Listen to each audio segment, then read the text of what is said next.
for being here. My name is Deniza George Alexandru. I'm from Romania, but I'm doing my PhD in Hong Kong at the Hong Kong University of Science and Technology. Today I'm going to talk about the individual input parameters on the development of imperfections in selective laser melting. So this is going to be the outline, motivation, methodology, just your regular stuff.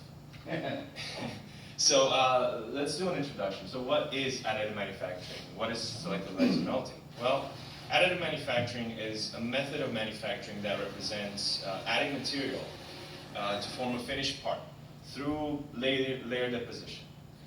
And selective laser melting is a subset of that, where the way of layer deposition is through powder bed.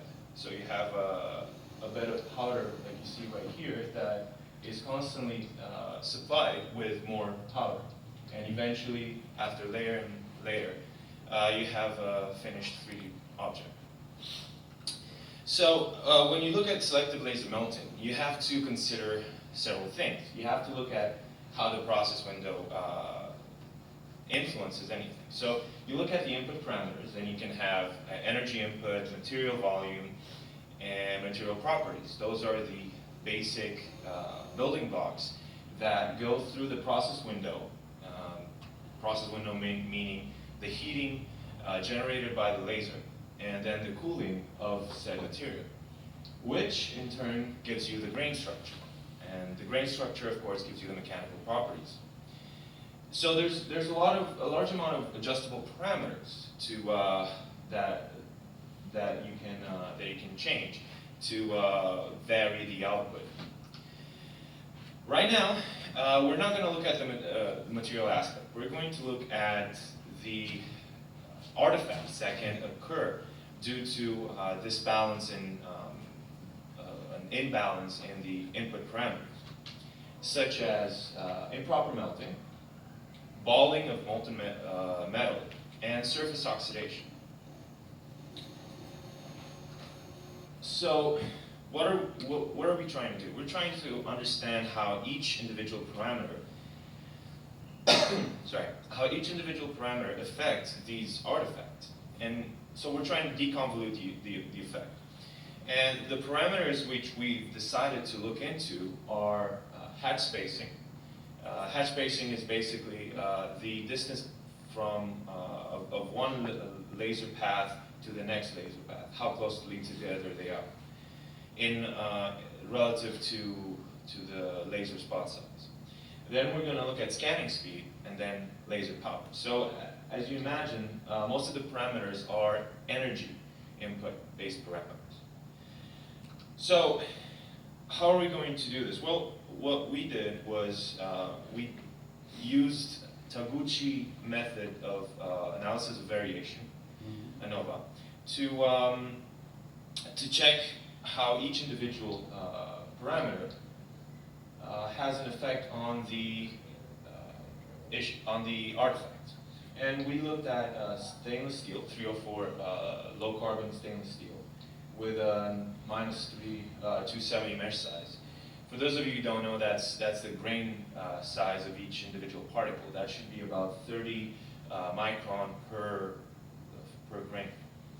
And we looked at 3 values for each of the parameters. And we kept some constants, such as layer thickness and so on. So we try to minimize the number of experiments using Taguchi. And how were we able to understand, to measure? Well, we were measuring the artifacts using image analysis of visible light microscopy. And so, as we can see, for improper melting, we measured the area fraction with no observable deposition on the substrate. Surface oxidation, also measurement of surface area of the deposited metal or substrate covered in surface oxidation as, again, a percentage of the full sample area. And the balling was simply accounting a frequency of spherical objects observed on the sample surface. So this is the ANOVA analysis. We took several levels of all of the input parameters, and we deconvoluted proper melting, oxidation, and balling. Obviously, for each of these, there's different optimums. For proper melting, you have the more melting, the better. For oxidation, less is better, and for balling, of course, again, less is better. Using the ANOVA analysis, we were able to identify the contributions of each input parameter on the development of these artifacts. And what we found was quite interesting, really. We found that there seems to be a trend of correlation. So, for example, with melting area, power had 80% contribution to it. For oxidation, 97% important was the scanning speed, basically the speed with which the laser moves on the surface. And balling, well, that had to do with hatch spacing, so 72%. So this was, obviously, there are dominating input parameters that were obvious, but also there are still other contributions.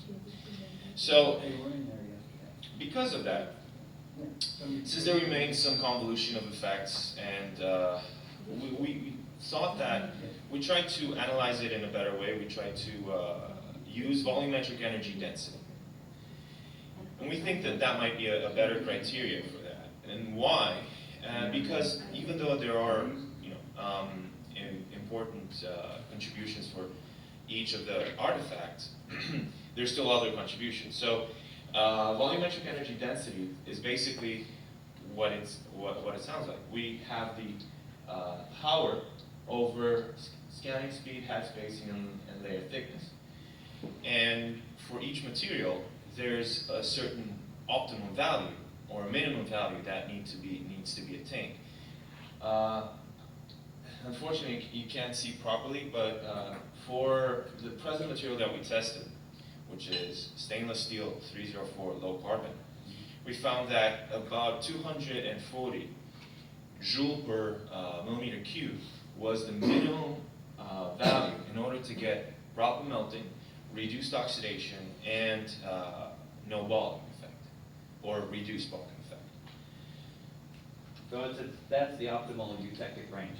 That is the optimal eutectic range for that material. Yep, yep. And we make all Atlas rockets are made out of that. 304? Yes. That's good. Yes, it is. You picked a good one.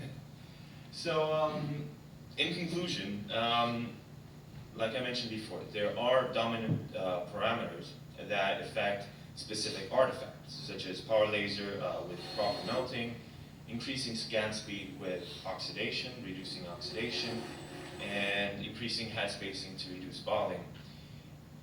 And even though these are the parameters that show the more dominance, there are still other contributions. And because of that, we think that volumetric energy density for all types of materials related to selective laser melting or 3D printing in general would be a better choice in minimizing the appearance of artifacts in 3D printing of metals.